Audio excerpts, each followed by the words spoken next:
depression, arranged marriage, spontaneous coffee being left in Canada, fire drills for our mind, and the gas cap that changed it all. The Remarkable People Podcast. Check it out.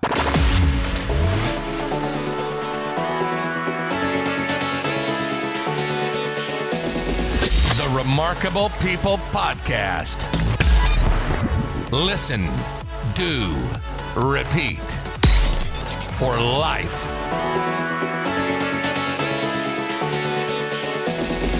The Remarkable People Podcast.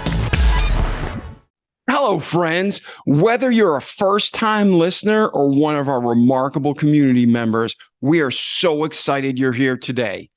Today's guest is going to talk to us about how she learned the hard way how to turn the why me attitude and thought process into prosperity. And she goes through how it wasn't instantaneous and it took her years, but after learning it, the change can be instantaneous for us all. So you are going to hear today from Zehra Mahoon. And Zehra is going to talk to us about her life from childhood, growing up, how she was put into an arranged marriage, how that did not end well, how she then went and found the man of her life, she thought, moved to Canada. That turned out bad.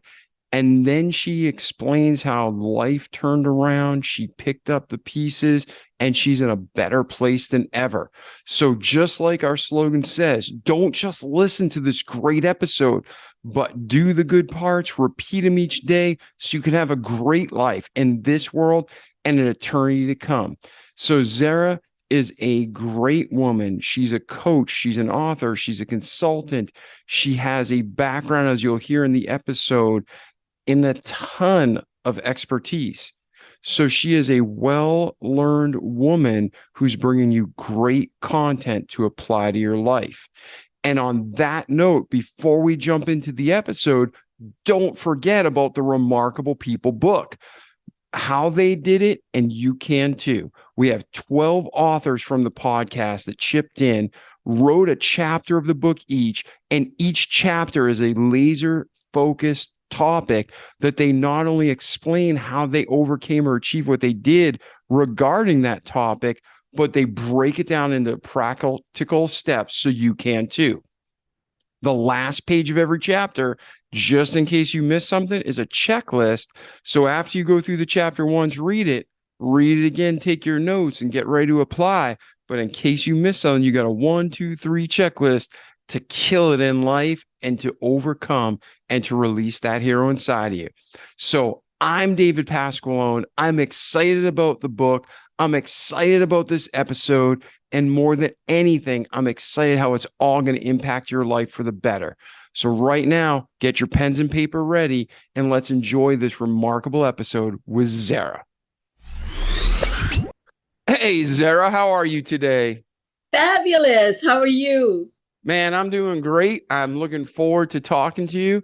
Just told our audience a little bit about you, so they're pumped to hear your episode. So let's do this, right? Yes, absolutely. Yeah. So before we get started, I want to ask you the big important question. People are listening to podcasts and they found this episode and they are thinking, why should I listen? And we're going to share, like our regular listeners know, we're going to go through your entire life stories, the highs, the lows, the everything in between. There's going to be gold nuggets all throughout your story, and we're going to cover different topics. But if our listeners today, we're going to walk away with one message that you could say, this is what I want them to take away, what would that be? Any situation you're in that you want to turn around, you can do it very quickly. Beautiful. Anything. Well, let's do it then, because that's how many of us, me personally, everybody needs that at times, if not every day. So Zehra, let's do this. Where were you born? What was your upbringing like? Let's just start off at the beginning.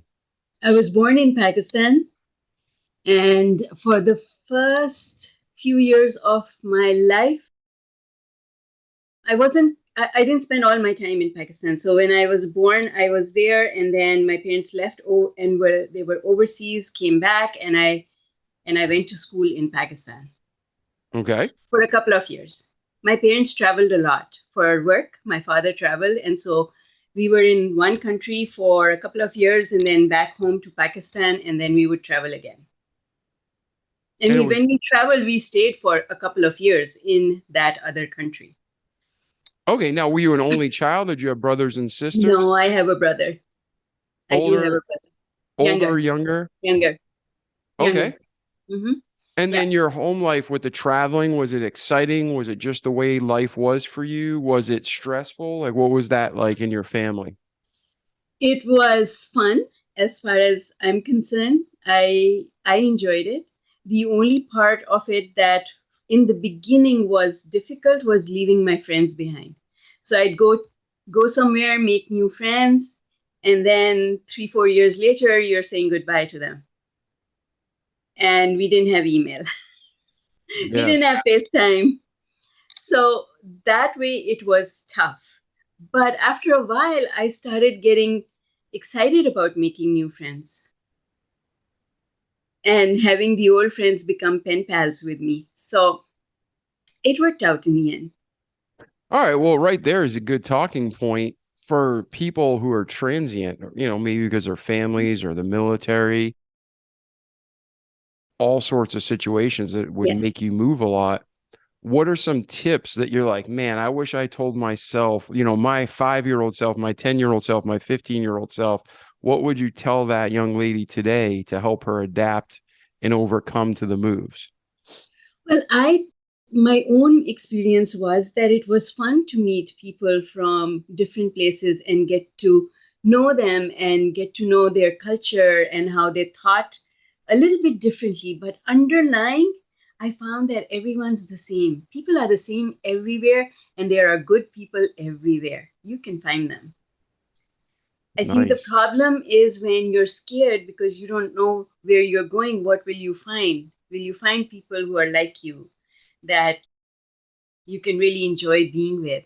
And once you start discovering that there's good people everywhere, then it's like, it's exciting. It's like you've got this oyster and you can start collecting all the pearls going from place to place. So I made a lot of friends and I'm still in touch with a lot of the friends that I made when I was younger, and it's exciting.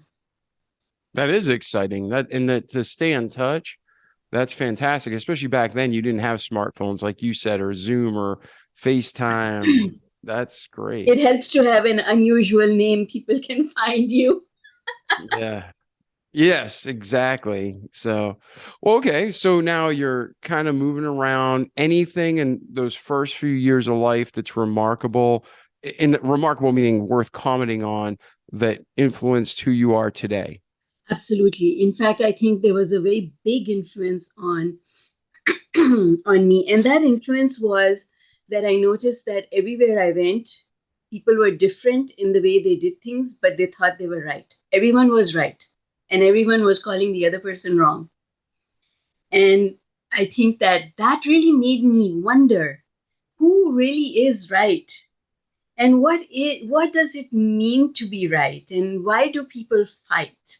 Because from a child's point of view, I didn't really think that there was anything to fight about, and yet there were people who had really big differences. I remember we were at one point in time we were in a country where my father was he got on a taxi to go to work, and the taxi driver, after he asked him a couple of questions and found out that he was from Pakistan, stopped the taxi and told my father to get off. He refused to drive him. And like this is not the dark ages. This is modern world. And it's just very surprising that people can behave like that. I Yes. remember my father coming home and telling us what happened to him this morning. And we were just like, really? People can do things like that? Like, why would you do that? Yeah. And it's in what country were you in at the time? Hmm. Do you really want me to tell you what country that was? It Yeah, was if it's Iran. It it was could Iran. It was Iran. Iran. Iran. Okay. Well, Yes. and that's just it. I agree with you completely. There's one race, the human race. But Yes, within the world, there's different countries and that's cultures, right. and there's nationalism. There's bias and idiots of all nations. And Even in Pakistan, I had that problem because my parents, I went to a Catholic convent school. The convent ran a day school for girls, and that's Mhm. where I went to study. My brother went to the adjacent boys' school. I went to St. Joseph's, he went to St. Paul's, and they were side by side. And what I found was so interesting about that experience was that the what I heard in the school was totally different from what I heard outside the school, and I couldn't figure out for the life of me why that was. Because when you listen to the media or you listen to popular opinion is that if you're not Muslim, you're going to hell. And in my school at the convent, I had the most beautiful nuns who were so loving and giving, and my class was mostly Catholic, and they were my friends, and I couldn't understand why such nice people would have to go to hell just because they were Catholic Yeah. in a Muslim country, right? Yes. So I used to think about these things. I used to wonder about these things. And I was not satisfied when I asked questions about things like this that I was thinking about. I wasn't satisfied with the answers that I was getting. So I got to a point where I stopped asking. Well, it didn't stop really, but I guess slow down on the answers. And I started reading a lot. I was an avid reader even as a child. So I just started reading a lot. I would read a lot, trying to find the answers. I would explore different cultures, different religions. I was very excited about meeting people from different religions because I wanted to figure out why there were differences and was there any grounds to it. And that's what brought me to law of attraction in the end. Yeah, that's so true because I was talking to someone a few months back and it came up again just this weekend, and now you're talking about it. But if you really think about humans, we're broken, we're fallen, we have a sinful nature. God loves us and made us perfect. But if you had, people fight within their family. But if Yes. but if you had people like, let's say you could actually have a family that didn't have division, right? Which is again impossible. Go back, Cain and Abel, right? It started at the beginning, Yep. it continues Yep. through. But if you're not arguing with your family, you're arguing with your neighbor. If you're not arguing with your neighbor, you're arguing with the kids on the next street growing up, right? Then if you're not arguing with the kids in your street and your block, oh, it's you got the north and the south or the east versus the Mm-hmm, west. mm-hmm, People are mm-hmm. always creating conflict. And Differences. and Yes. I was joking around with them, but I'm serious. Right now you have countries fighting countries. Well, if we could fight aliens, we'd unite and fight aliens. It's Mm-hmm. like Yeah. there's always that broken Mm-hmm. relationship. Who's right? I'm Yeah, right. Uh, exactly. like Exactly. who's right? Everyone thinks that they are right, but at the end of the day, I find that human beings are the same everywhere. I've I've been to so many countries, and what I know to be true is everyone has the same hopes and dreams. Everyone wants love. Everyone wants health. Everyone wants to be wealthy. The people's desires are very simple. At the end of the day, we all want the same things. Yeah. Yeah. I again, I agree with you. I think everybody might describe it differently or they Yes, might that's right. have a different background, but like Noah's flood in the Bible, I come at everything Yes. from a Christian worldview, Yeah. but there's not a culture in the world through the 7,000 years of recorded history that hasn't cited global Exactly. flood. That's right. Yeah. So the fact is there was a global flood. Yeah. Now, how we interpret the facts or how we credit the facts, that can be different, but the truth is the truth. There was a flood. So I believe the Bible and somebody might believe different. So I always look at life as you could be right and I'm wrong. I could be right and you're wrong. We're both wrong and God's always right. So I think that we really have to stand back and respect that people can have different opinions. And it's not about being right or wrong. It's just about being happy. You're happy being who you are. I don't need to ask you to change. I'm happy being who I am, and you should not ask me to change. We should just let people be who they are and be okay with that, and not want to create rules and regulations that take away people's individual freedom. Now, Live in harmony. Yes, to live in harmony. So when you were a child, you're seeing this and it's developing. So start going through your story of how this continued. The last part of your story. How old were you when your father got kicked out of the taxi? 10. 10. And then you're going to Catholic school, but they're like, you're not a Muslim, you're a horrible person, or, you know. So I used to ask all these questions, and the one question that was really big in my mind was, how can the same entity that we call God be loving, at the same time be an angry God that's vengeful? And like, it can't be both ways, and there can't be favoritism.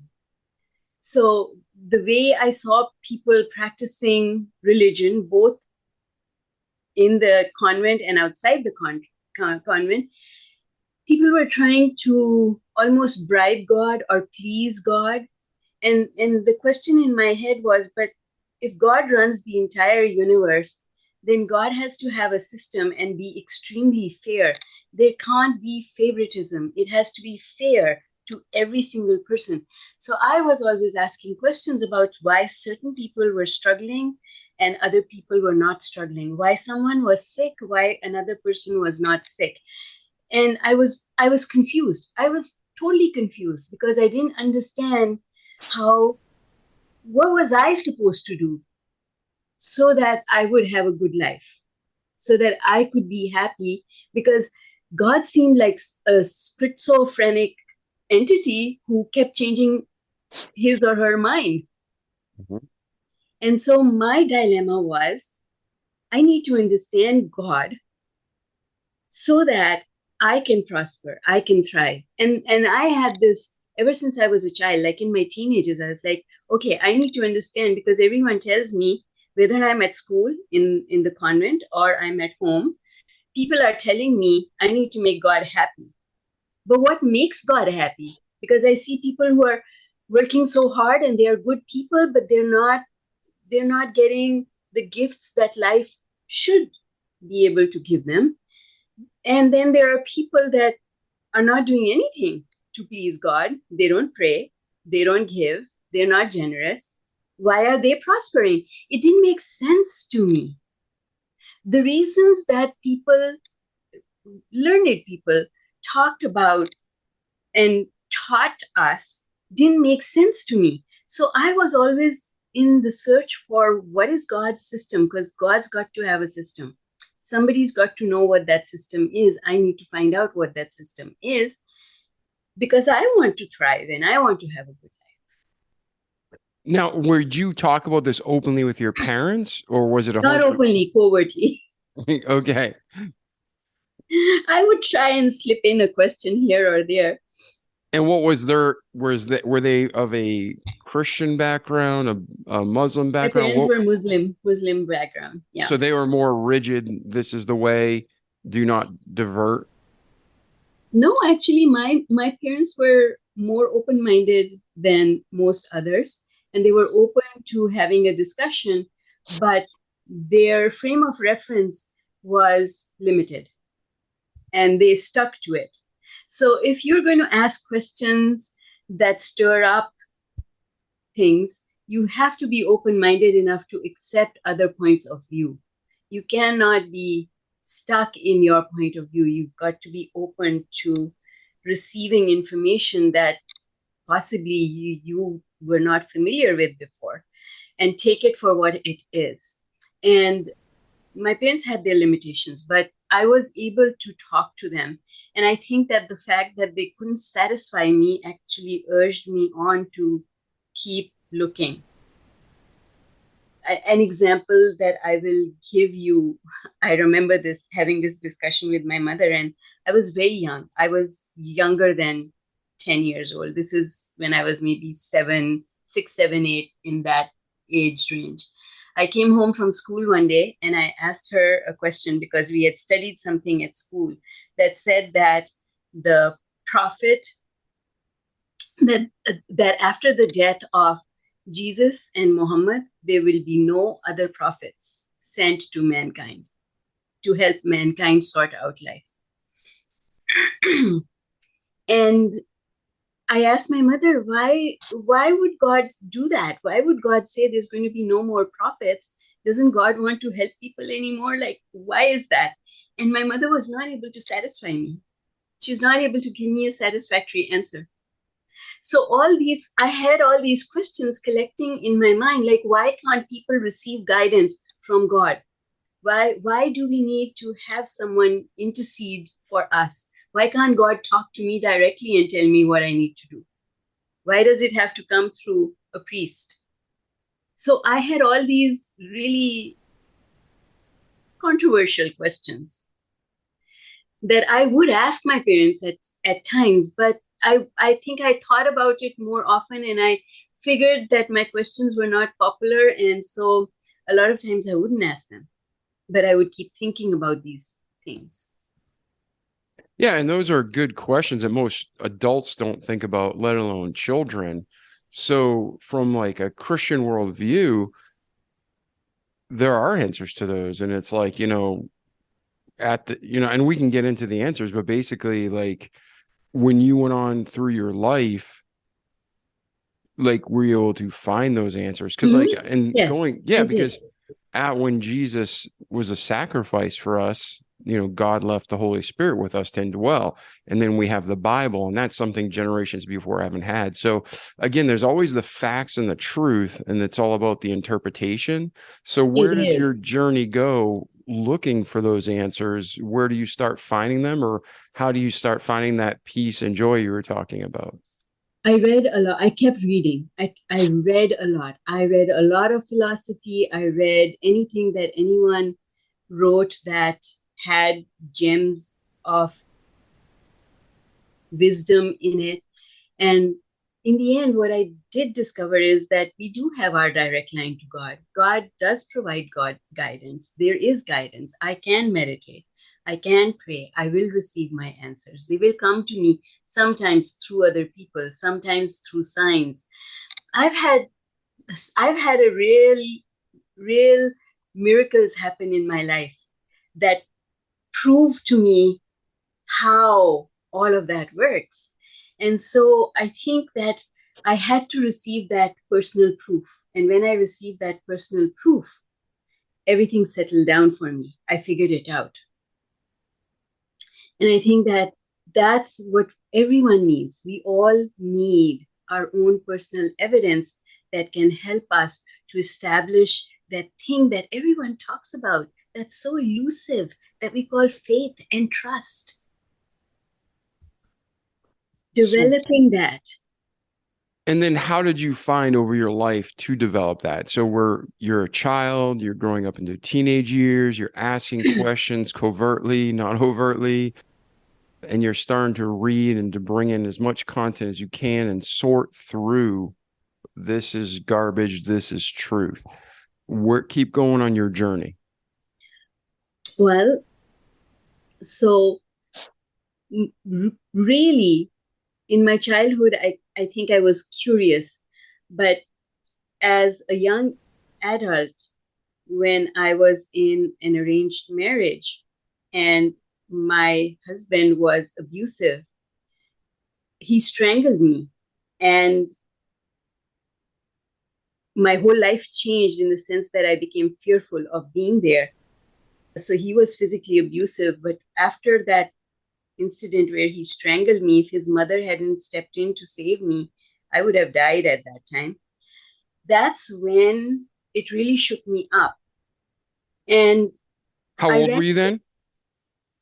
23, Okay. 22, 23. I'm just trying to keep the timeline going. We Yeah. can have gaps, but I don't know if you were 18, if you're 12, but 23. Okay. hmm hmm So,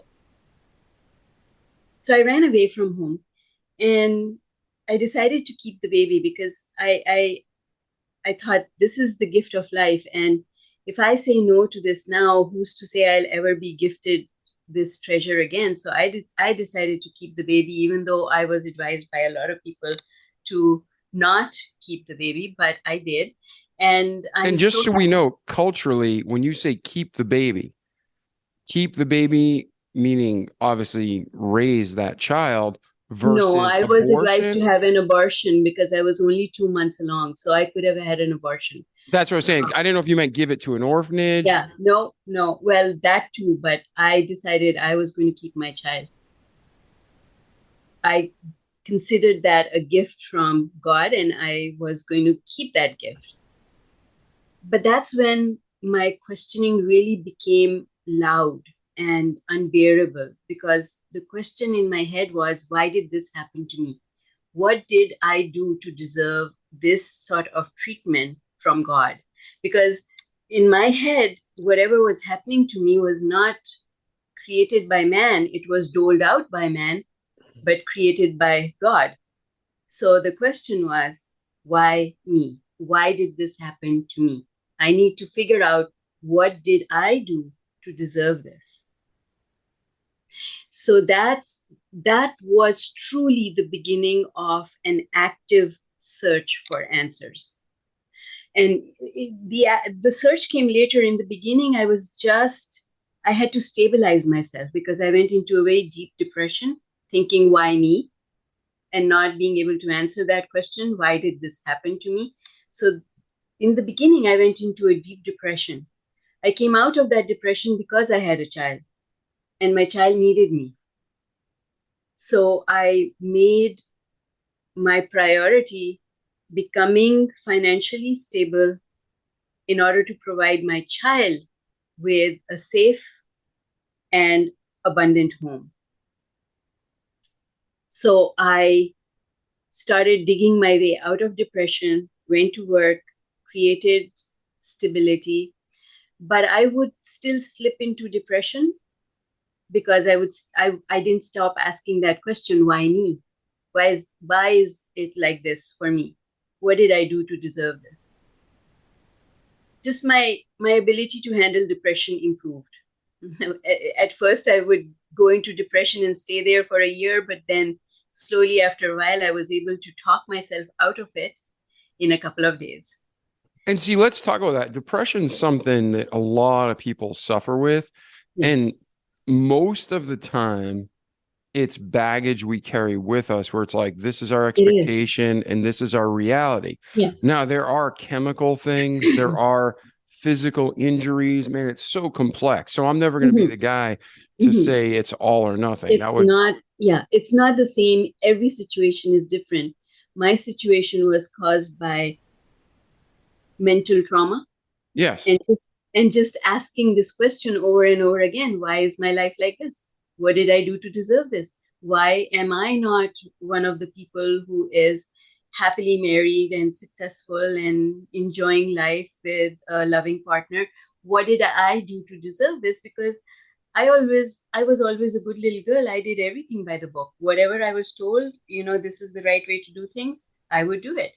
So my question was, if I was always doing what was right, how did this should not have happened? So God needs to explain to me, how did this happen and why me, and what makes it fair? Why did all of this happen? And so fast forward, then I kept reading. I was always reading, always reading, always reading. Maxwell, oh, for heaven's sake, I forget his John name. Maxwell? Yeah, no, not John Maxwell. John Maxwell, yes, I read him as well. Anyway, it doesn't matter. The Power of Gratitude was written by It's written by a priest. I forget his name. Anyway, I read every single book that I could lay my hands on in order to just figure out what life was all about. Read a lot and found gems in it. Read books like The Alchemist and Jonathan Siegel, and just listening to people who had had other types of experiences, not necessarily the same as myself. But I found that even though diversity happened in people's lives, they were able to turn that around and become successful. So I got to a point in my life, in my late 20s, early 30s, where it wasn't so much about finding out why things happened the way they happened to me, but it became more about finding out how do people turn it around? Those people who've been in worse situations than me, even. How did they turn it around? And they achieved success and they achieved happiness and they achieved all the things that they wanted in life. So I stopped looking backwards and I started looking forward. And that was a big shift. Everything shifted. I had been massively overweight. I lost the weight. I became successful at my work. I became a happy person.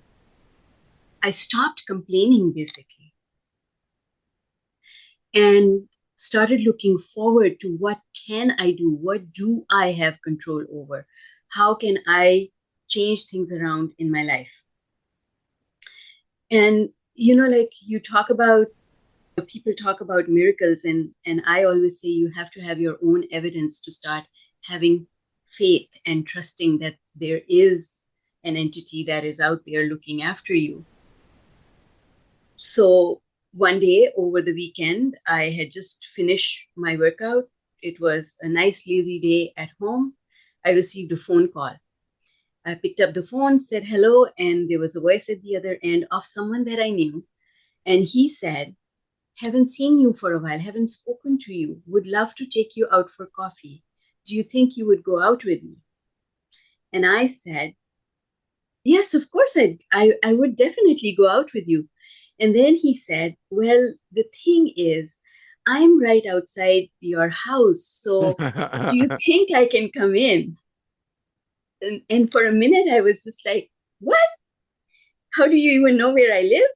How are you outside my house? It was at first I was shocked, but then I was surprised. And in the next instant, my thought was, well, I didn't invite him, so God brought him. All right, I'll let him in. So I did let him in, and then I married him. And like when I say you have to have your own proof, these things have happened to me. And if it was someone else telling me this story, I would think it's fantastical. But this happened to me. And so now life started changing, you see? Mm-hmm. And it wasn't all a bed of roses, but now life started changing. I could see that, yes, things can be turned around. It is true. It doesn't matter what has happened in the past. It doesn't matter what your past looks like. It doesn't matter what ugliness you had to put up with. You can turn things around. And it comes from not being a complainer. Practicing. You know what they say about practice, gratitude, gratitude, gratitude. I started realizing that this thing called gratitude really works. Complaining is really the problem. And it's not just complaining, it's fear. I discovered that the reason the things happened to me in the past when I was abused was because I was living my life in fear. I was living my life in fear of making a mistake. And when you live in fear, you're not in a place of gratitude. You're always afraid that something's going to go wrong. You're always afraid that you won't be perfect. You're always afraid that how people are looking at you, how they are judging you. You're always afraid. When you are afraid, you're not trusting God. You see? Fear is the absence of trust. And I was living my life in fear because I was asking all these questions and not getting the answer, which made me fearful because it was like, well, I don't know the rules of this game called life and I'm expected to play it. But I don't know what the rules are because it's not making sense. Because it seems to me that different people have different sets of rules in different religions and different societies, and all of them think that they're right. So who's right? And I was fearful because I had not figured it out. I was not grateful for the things that I had. I was afraid that things would go wrong. And I discovered that fear is the absence of trust. If you are afraid of things, you really have to stop and figure it out because it is going to come and bite you in the butt. So even though I was a good little girl, I was afraid, and that was the issue. I was a good little girl who didn't practice gratitude. And talk more about what is, this sounds like such a stupid question, but I think people really, there's thankfulness and there's gratitude and there's appreciation. But when you say gratitude, you're in a mental space where you understand exactly what that means. But there's sadly the majority of people are like, okay, I know what gratitude is, be grateful. But it's more than that. Describe gratitude. You're right. There's more to that. First of all, just like any other emotion, you can be a little angry or a lot angry. You can be a little in love or, just madly in love. There are shades to every emotion. And so thankfulness, gratitude, and appreciation are shades of the same emotion. They're shades of the same emotion. So here's the difference. I am thankful means that somebody did something for me, whether it was God or another person, so I'm thankful. Gratitude means, again, I'm grateful. I don't know if I deserved it or not, but I'm grateful. Thank you for doing this for me. Appreciation is the most pure of the emotions because it's not linked to anything. I appreciate you because you're who you are, not because you did something for me. So appreciation is the highest form of what we call gratitude. But I want to bring it all to a summary, really, and that is appreciation and gratitude are really a vibration. The frequency varies with the level of purity of the emotion. So I sometimes use the word tainted love, and I want to explain. So appreciation can be tainted as well because appreciation and love are very similar. So tainted love is, I love my son, but as I start thinking about him, I think equally about all the things that make me happy about him and all the things that make me angry about him. Now, anger is an absence of love. When you're angry, that's a withdrawal of love. That's a withdrawal of appreciation for the person. So we say we love someone, but it's not pure love because it's a mixed bag of some good and some bad. So you really have to forgiveness comes in here because when something happens that you don't quite like, you've got to forgive and forget it so that it's no longer part of your vibration. And now the vibration of appreciation and love is pure.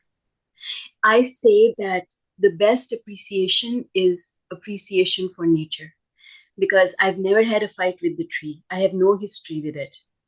So I can appreciate, I have pure love and appreciation for the beauty of the tree, the work that it does, because I have no history. When we have history with people or things or places, that history, we really have to clean that history up and eliminate all the negative from it in order to be purely in love. Because love is a very pure emotion. It should not be linked with any taking. I say this, one of my pet lines is love is a one-way street. Most of the time people think love should be a two-way street. You give me and I give you. No. I am in love with you. That means I will just give you and give you and give you and give you more without expectation of return. That is the highest, most pure form of love. That is the kind of love that we need to start having for that entity that we call God or universe or whatever you want to call it. That's, you've got to clean up your act, clean up your history with God, clean up your history with the universe, and stop blaming them, him, them, depends where you're coming from. But you've got to stop guilt and blame. Guilt that I didn't do something that I should have done for God, blame that God didn't look after me. Because if you have guilt and blame in your vibration with respect to that entity that you think is all powerful, your love, your appreciation, your gratitude is not pure. And when your gratitude and appreciation towards that power becomes pure, nothing can stand in your way. Because now you actually have access to the power of that which you call God. And getting to that part, that is the journey. Yes. And you were about how old at this point in life when you're discovering this? Oh, I'd say fast forward another 10 years. So it took me another 10 years to start figuring it out. Okay. Now, All of this figuring out happened in a period of 10 years. Yeah. So me and the listeners are dying to dig into the vibrations and the frequency and the attraction and, you know, how the steps of practically how you use that to get out of depression. But before we do, between that age, your husband comes by and says, "Can I come up for coffee?" Which as a dad, I'm like, that's crazy. Don't let him in. But it obviously worked out for you. But a lot of times that would be a stalker and a murder, death, kill episode. So I'm glad he was a good man and he takes care of you. But between then and today, is there anything else significant in your life that you want to cover before we dig into the teaching of, okay, this is how you do it for you? Like if you're listening and you're struggling with depression, this is how we make it real, hands-on. But in your personal journey and walk, where do you go from meeting your husband or marrying him? Okay, so we got married, and at that point we came to Canada. I discovered after we got married that my husband was actually Canadian, and he was a Canadian immigrant, and his entire family was in Canada. So after we got married, he was a very high-ranking officer in a government organization where he received a couple of death threats, and we decided, okay, it's time to go to Canada. Gotcha. So he left his job, he came to Canada, and I followed later. And so now again, a new chapter in our life started where there was a lot of contrast in the sense that we came here, there was no work, there was no money. So we had to make things work. We were also in a blended family where I had my daughter, he had a son. So we had all of those emotions and things also playing a part in there. And again, all the time, my thinking never stops. I'm always thinking, why this? Why me? How do I fix this? What should I be doing? And so there was a period of having to settle down in Canada and figuring it out. And attitude makes all the difference when you believe that, you know, you're going to be okay because God has your back, the universe has your back, nothing gets in the way. We didn't have any trouble settling down. We had trouble with the kids. We had other kinds of things that we had to get through, like any couple. We had our ups and downs. But then contrast hit again in a big way. And what happened is my mother became sick back home in Pakistan. I was pregnant with my son. And while all of this was going on and we were sorting out life in Canada, my husband had an affair. When I discovered, so at this point in time, we were probably married 4 or 5 years. He had an affair. When I discovered this affair, I tried to use forgiveness. I tried to use what I knew at that point in time of trust and faith. I tried everything that I knew at that time, but I could not let go of the anger. I could not let go of feeling again that, why is this happening to me? And so we decided to end our marriage. After I think we'd been married 6, 7 years, we decided to end our marriage. And so now another set of circumstances started for me, in which he, at that point in time, when we ended our marriage, he conveniently left Canada. So I had no access to spousal support or child support from him.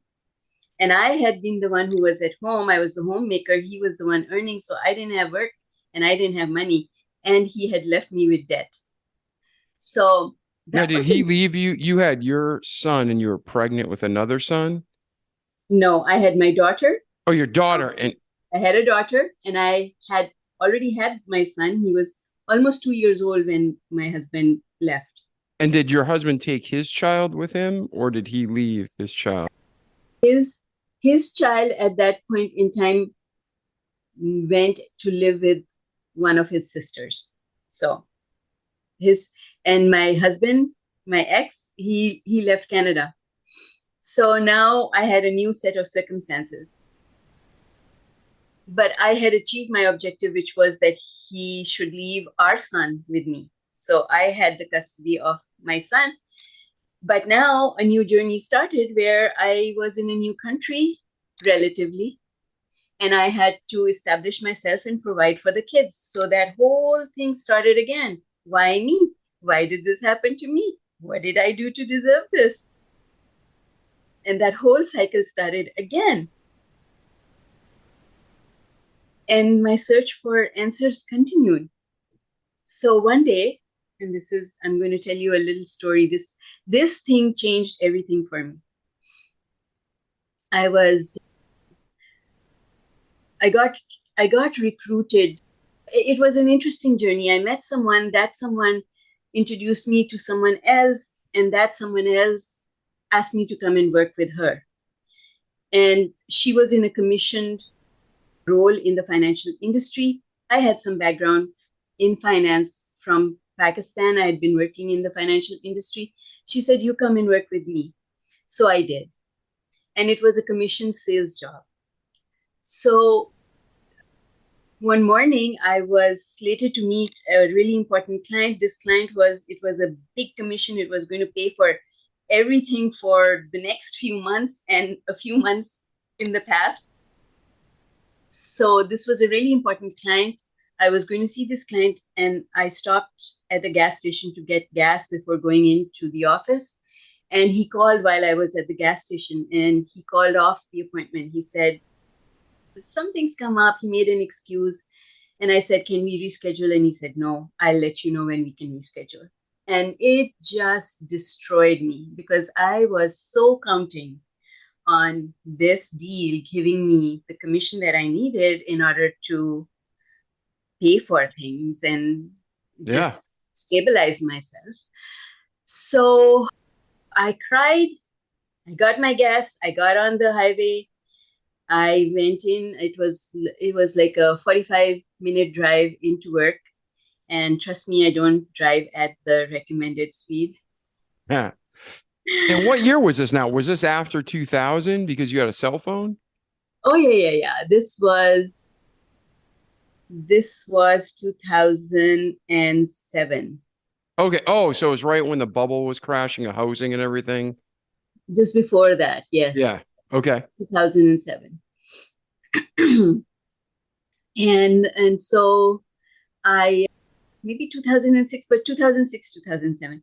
Anyway, So I went to work. I had a full day. I had to meet some clients. So I was driving around in city.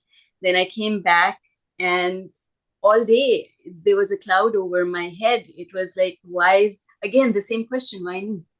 Why did this happen to me? And on my way back, I got off the highway and I decided to stop to get some groceries.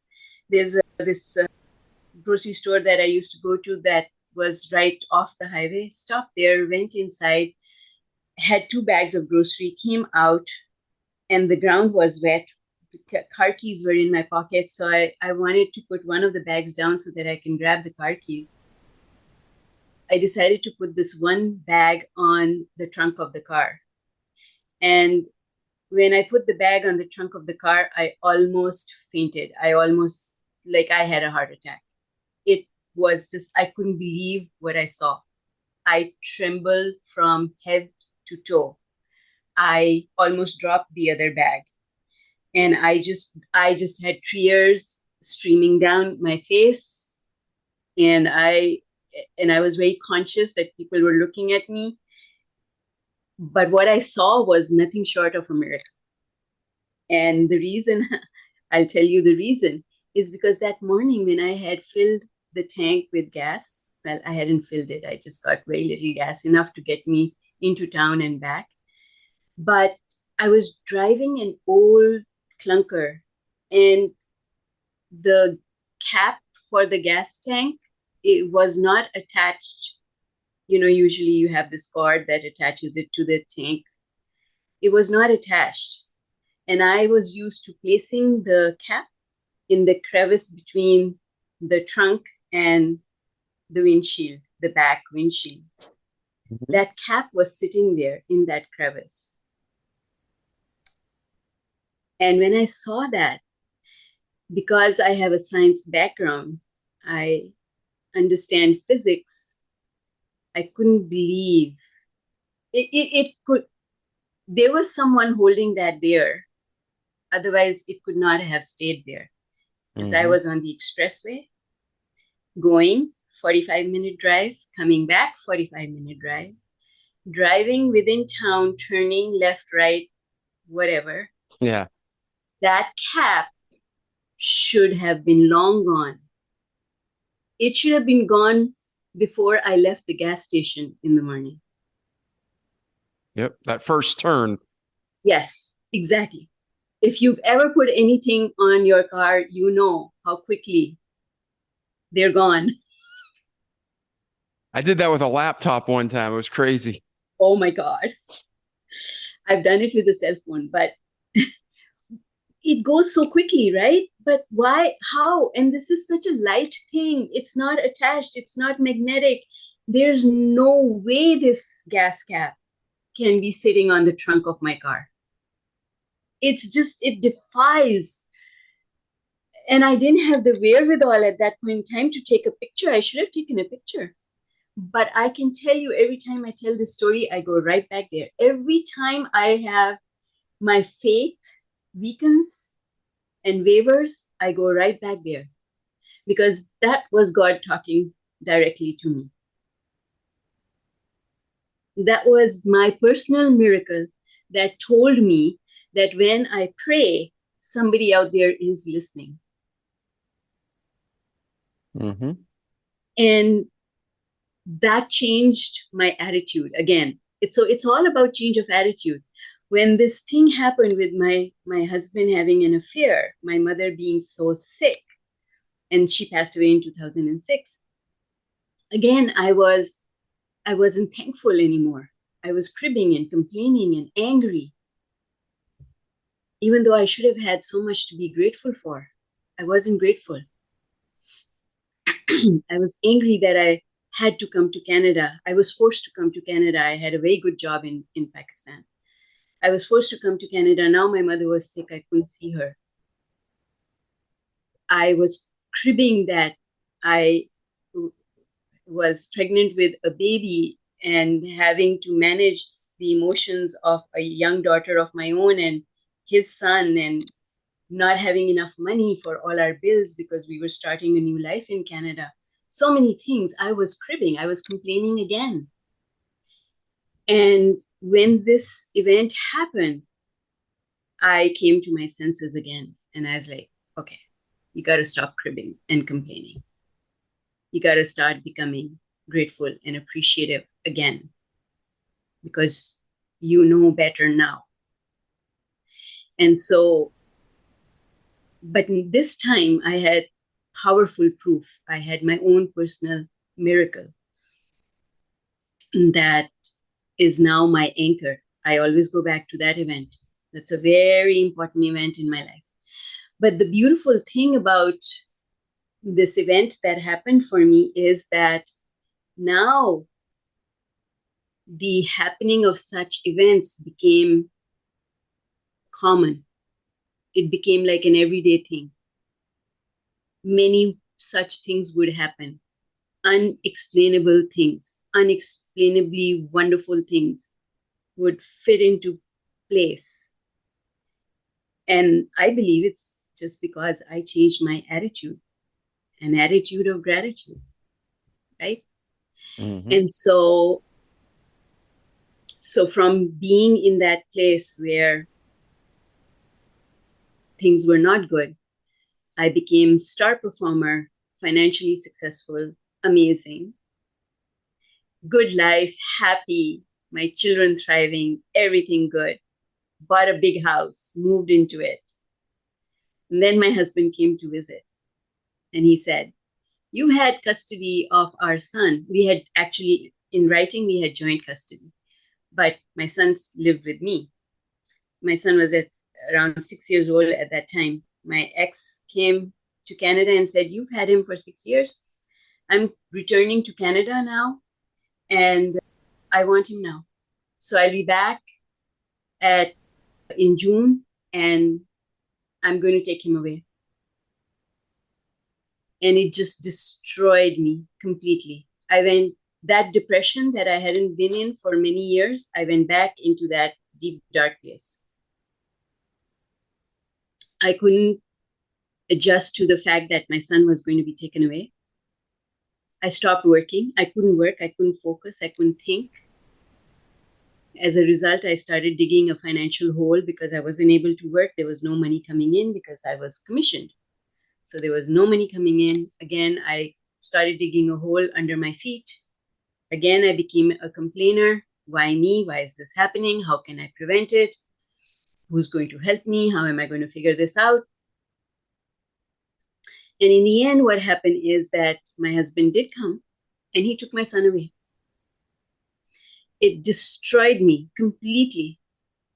But from those ashes, I changed my way of thinking or talking to myself. And instead of saying, "Oh my God, this terrible thing is going to happen," I started saying, "Well, he's not a baby anymore. He's 6 years old. If he really wants to come home, he can kick up such a fuss that his father will have no choice but to bring him home. He is old enough now that I don't have to worry about whether or not he'll be fed or not, because he's big enough to ask for food when he's hungry. I don't have to worry about him so much.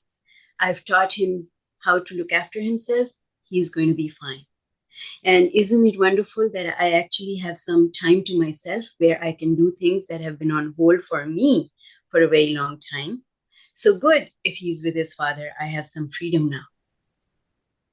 And so I changed my attitude. And then one day my son called me. He'd been away for, I don't know, a couple of weeks, and he called me. And he said, Mama, I was talking to Daddy, and I told Daddy, he needs to be more like you. Oh, It was the cutest thing he could have said.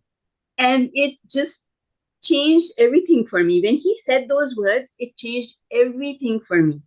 It lifted my spirits. It made me happy. And I started focusing on my work again. Fast forward 3 months. One day I got a call from my ex saying, "I'm bringing him home. I'm bringing Ferris home." And I said, "Okay, well, maybe he's coming for, sorry. I thought, okay, he's bringing him for a visit, but he comes to my doorstep with the car. Everything that he had taken away, he brought back, and he brought my son back, and he said, "Here you go. You can have him back. School is opening. and I found a job. I'm going back to work. I can't look after him when I'm working. And I was like, yes, and you expect me to. Yeah. But anyway, I got what I wanted. My son was back. I was happy. Awesome. However, during those 6 torturous months, I had dug a financial hole that was so big that it was impossible for me to crawl out of.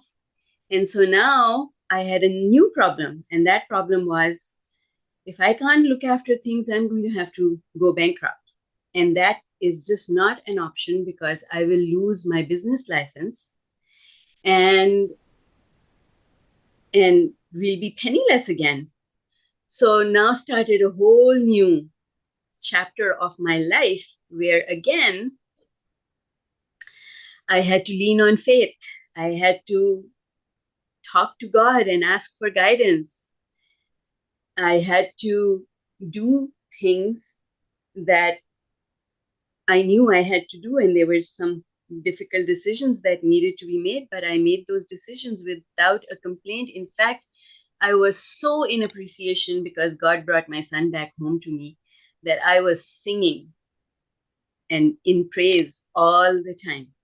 And I believe firmly that it was that return to faith that saved me. Not only saved me, but from there started a journey of abundance where my financial situation completely changed. Completely changed. And I am so appreciative of everything that happened after that because it absolutely changed my life. I started sharing everything that people started asking me for advice. And because I was in the financial industry, I was helping people make financial decisions. I started advising them based on faith and trust and what I had learned about appreciation and gratitude and looking at things differently. So, what I had learned on the spiritual side became part of my practice as a financial advisor, and my business thrived absolutely. But what started happening was that people started coming to me for advice on all sorts of things, not just finance. And I found myself often advising on relationships and what to do and teaching people how to use gratitude, how to use all the things that I did, how to meditate, how to use appreciation, wake up and set your intention for the day. All those things that I had taught myself, I started teaching other people. And that's how my business as an spiritual teacher started, because it started taking up so much of my time that I had to put a price tag on it. In the beginning, it was just, I was doing it for fun. I was doing it because I knew I could help people. But when it started taking so much time that I couldn't do my financial business, I put a price tag on it. And this year, I transitioned into it full time and I let go the working for the financial institution that I was working for. Man, that's awesome. Praise God and good for you. So now, Absolutely. for our listeners, there's so much we covered, but let's try to focus in on the journey out. So you said at the beginning, you're going to learn how you can not only change your situation, but you can do it fast. And it Yeah. doesn't matter if it's financial, emotional, especially with depression. We talked a lot about, we all have strengths and weaknesses. And Mm-hmm. if depression's one of our weaknesses, that's what Satan tries to hook us with. And we might be Mm-hmm. good for a couple of years and he comes back and cranks it up. Mm-hmm.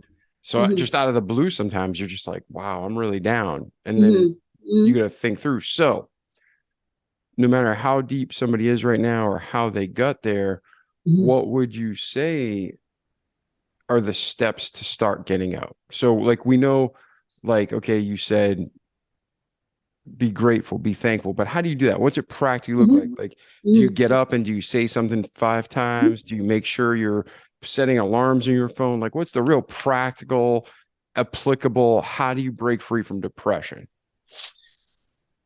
Depression is a really difficult one, and I can say that it was not easy.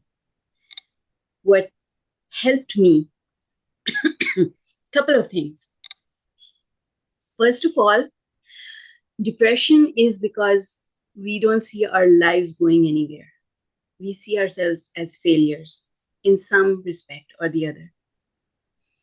And looking back on my life, having a goal that was bigger than my life is what got me out of depression. Because if you keep thinking about your life, you can't get out of it. It's like one of those whirlpool things that once you get caught in that, it just keeps sucking you down. But if you stop thinking about your life and you start thinking about something else, that is the way you can get out of depression.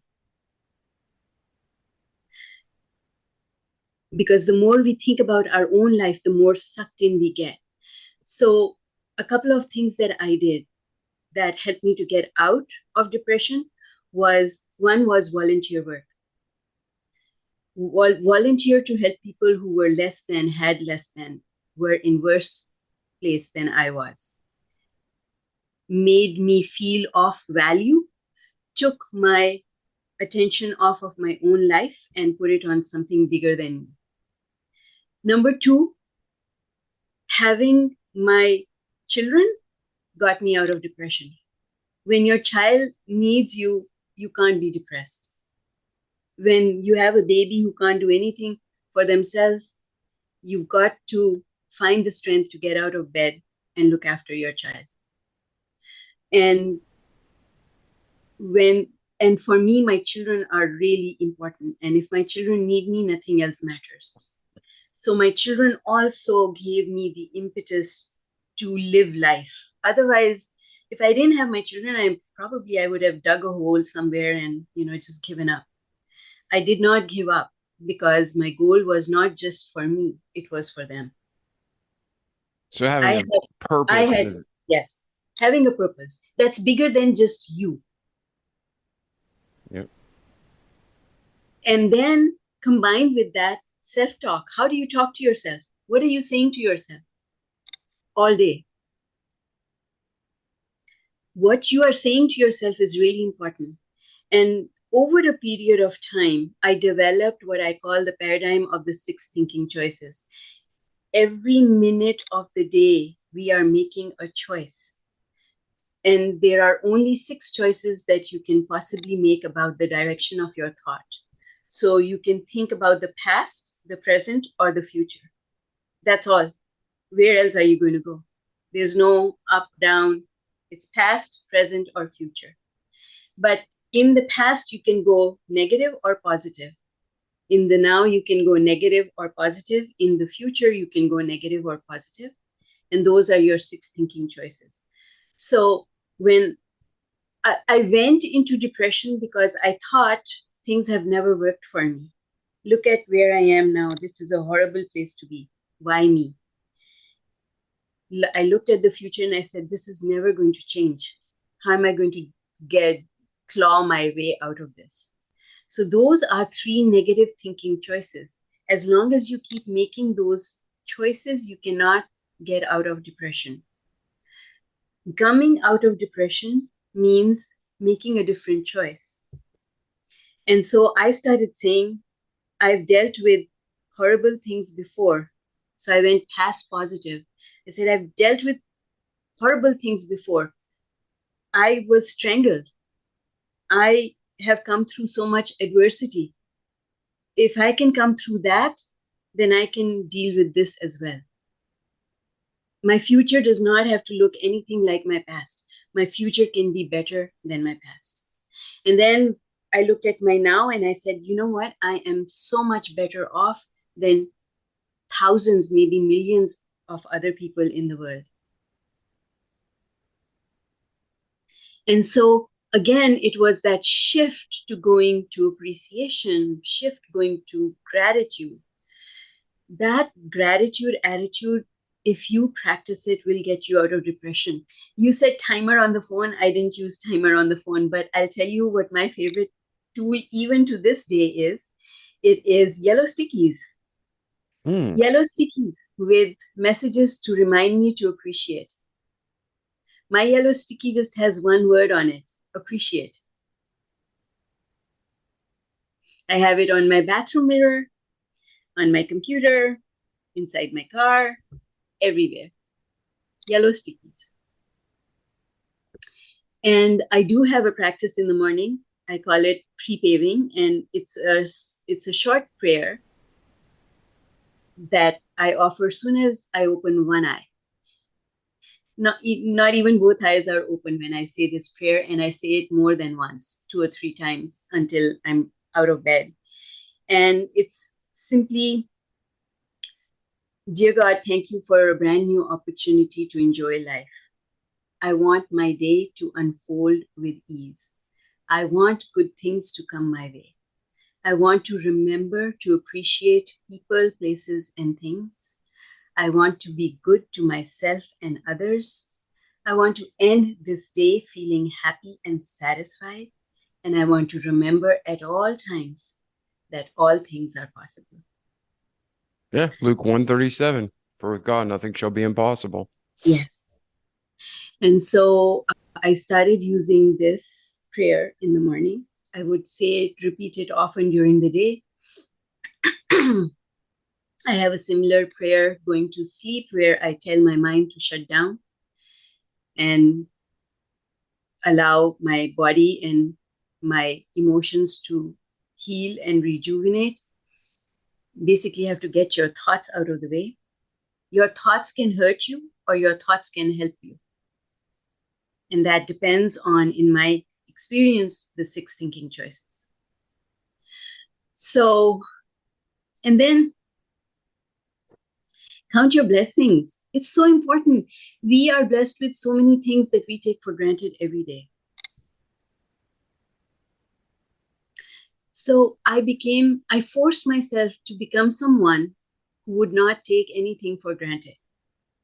And I realized something that I mentioned before, but I must reiterate just now, is that not just paying lip service, actually feeling the feeling.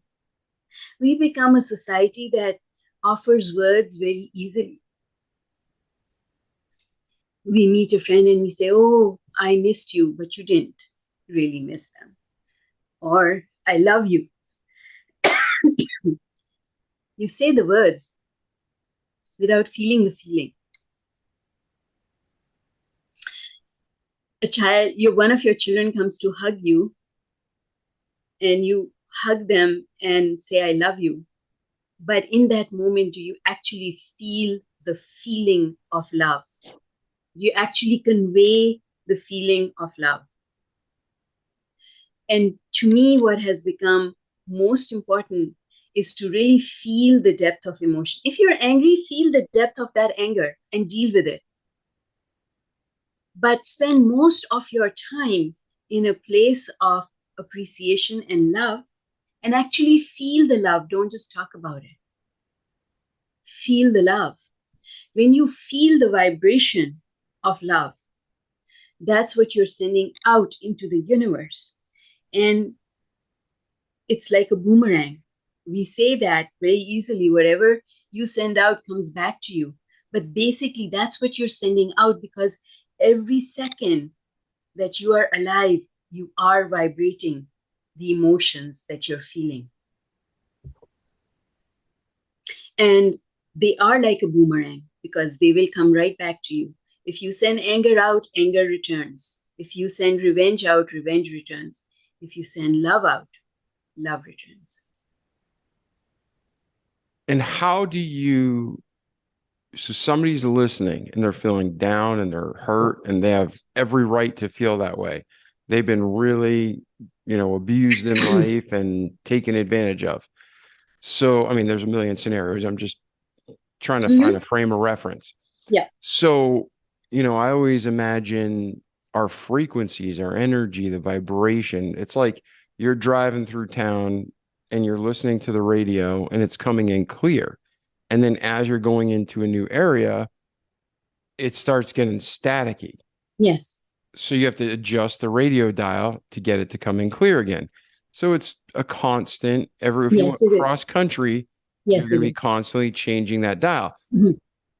So we know that there are frequencies. We Mhm. know that it makes our life clear, and we can turn on a hard rock Mhm. station that's or we Mhm. can turn on a nice melodic station that's Mhm. calming. We can turn on Mhm. music that's happy. We can change our emotion based on Yes. music, sound, vibration. Yes.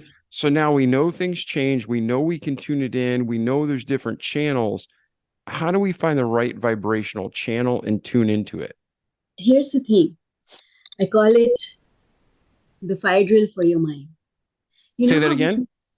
fire drill for your mind. Fire drill for your mind. Okay. Yes. It's Here's the thing. You cannot prepare for a fire in the middle of a fire. This is why we have fire drills. We practice so that we can avoid being panicky in the middle of an emergency. We know exactly what to do. And so the fire drill for your mind means that you've got to have strategies that you know will work, that you have practiced, that absolutely have given you results. You've got to practice them outside of the panic situation so that when you do get into that stage where you don't have clarity, things are messed up, that you can do the drill. Because if you do the drill, it will bring you to safety. It will bring you to clarity.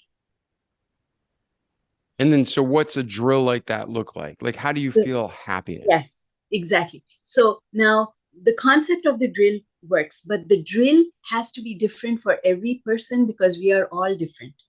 We all feel emotions differently, and different things work for different people. For me, what works, I will only share what works for me with you and what That's what the I show's have. about. How Exactly. you did it, and we can too. And we break it down to Yes, practical steps, at exactly. least a starting point.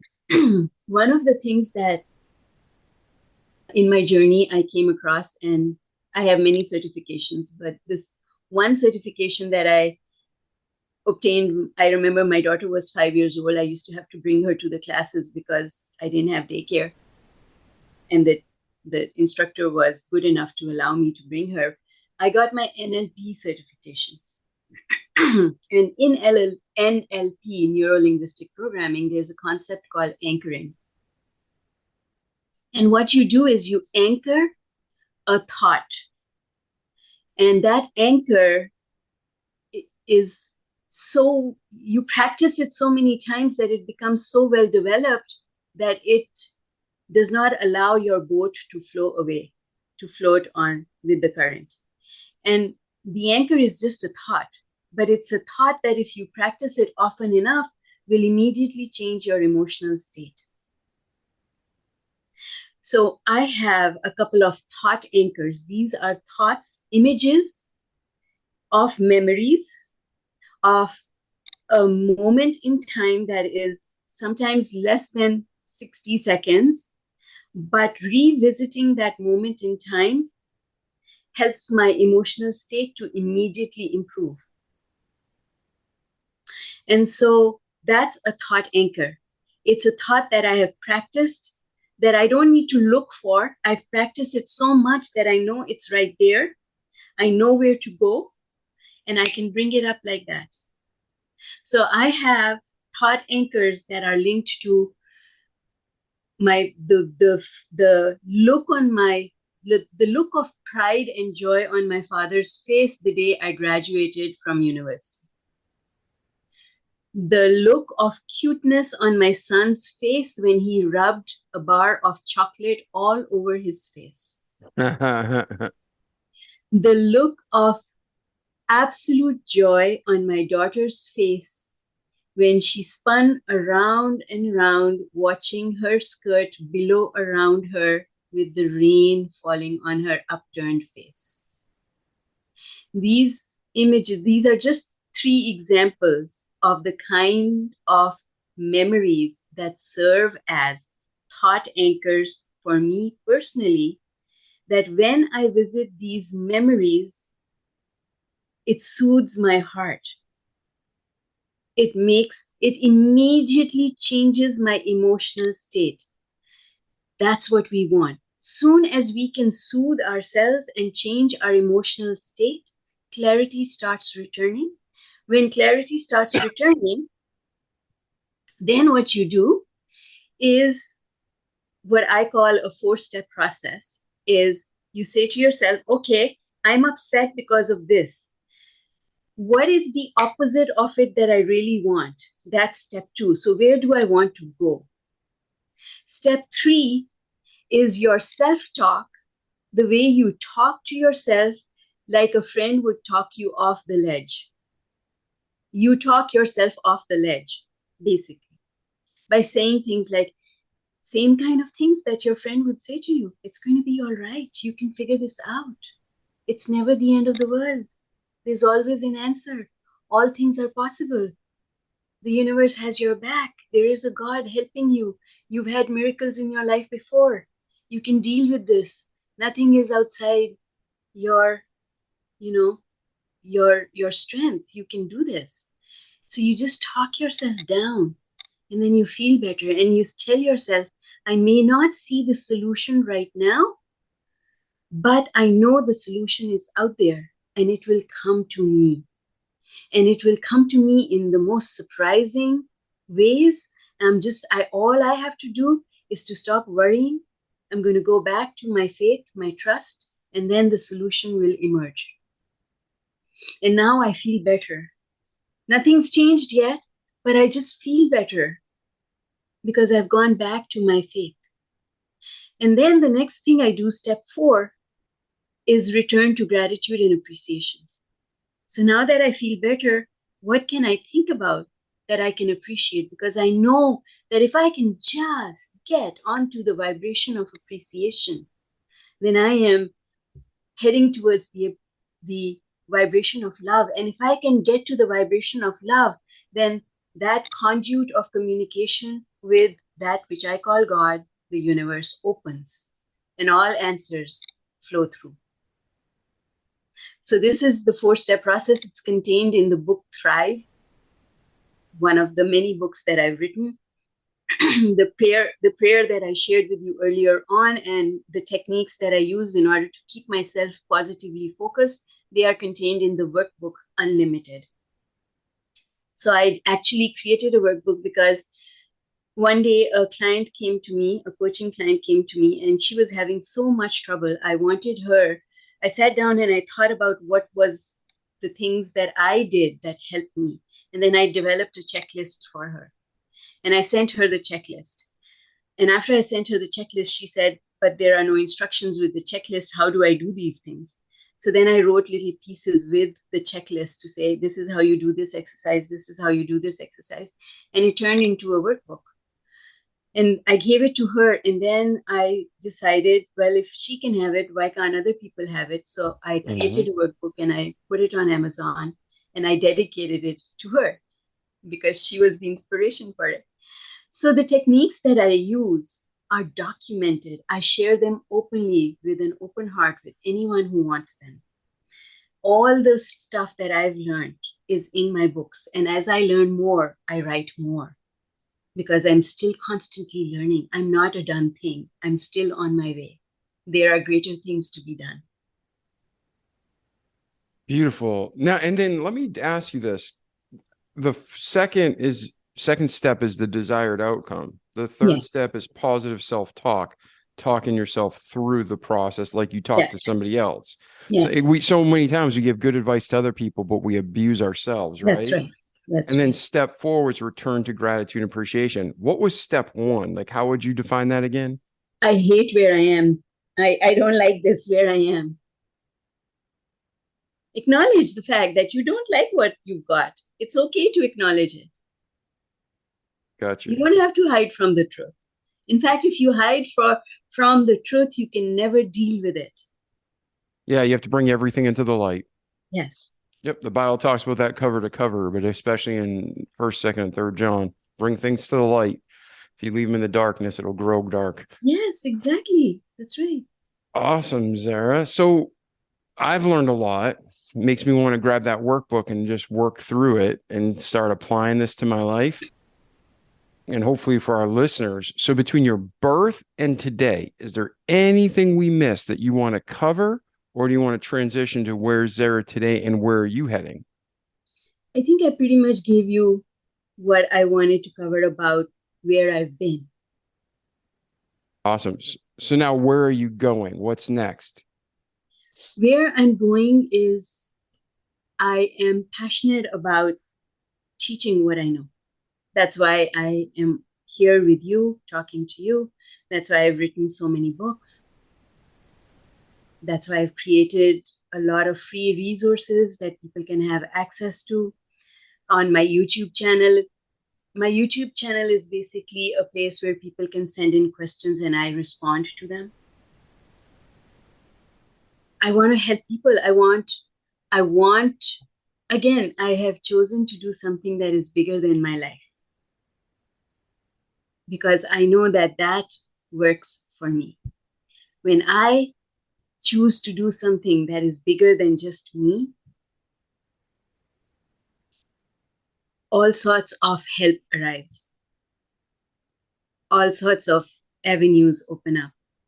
And I thrive with that feeling. And so I've given myself a mission, and that mission is to help as many lives as I can. Beautiful. So if someone wants to get in touch with you, order your book, we'll put everything we can in the show notes. But if somebody wanted to continue the conversation, start coaching, ask you a question, what's the best way to get a hold of you, Zehra? You can email me through my website, zemahoon.com. So ZMAHOON.com. Or you can leave a comment on my YouTube channel. My handle across all social media is Zemahoon. So you can look for my blog, my website, my Instagram. All of it is under the same name. Beautiful. Thank you so much. Before we go, again, I always just want to make sure we talked about there was nothing we left out of your story, but is there any closing thoughts or anything you're like, Dave, I feel like we touched on this, but I want to dig deeper for the audience. Is there anything else you want to do before we close today's episode? I am going to ask people who are listening that my question throughout life was, why me? Why did these things happen to me? And figuring that out. And if you want to learn more about how I answered that question, I wrote a little book called Why Me? Why Do Bad Things Happen to Good People? And that book is available as a free download on my website. Very nice. So they just go right to your website, they download it, and everything's right there? Mm-hmm. Yes. Beautiful, beautiful. Well, Zehra, it's been an honor talking to you, and I have so many more questions, but I want to, for the respect of your time and for the audience, I think it gives us a lot to talk about, a lot to think about, a lot to apply. Like our slogan says, we can't just listen. Like you couldn't just read those books. You got to apply it. You got to do it. Yes. You got to repeat the actions each day. Like you said, every morning you wake up so we can have a great life in this world, but more than anything, in eternity to come. So Zehra, it's been a true honor. Thank you for being on the show today. Ladies and gentlemen, check out Zehra's website. Reach out to her if you have any questions. If I can help you in any way, let me know. If not, we love you, and we'll catch you in the next episode. Ciao. The Remarkable People Podcast. Check it out.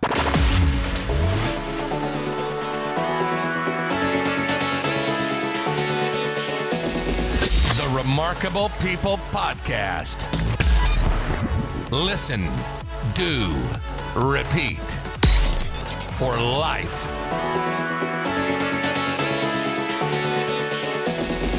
The Remarkable People Podcast.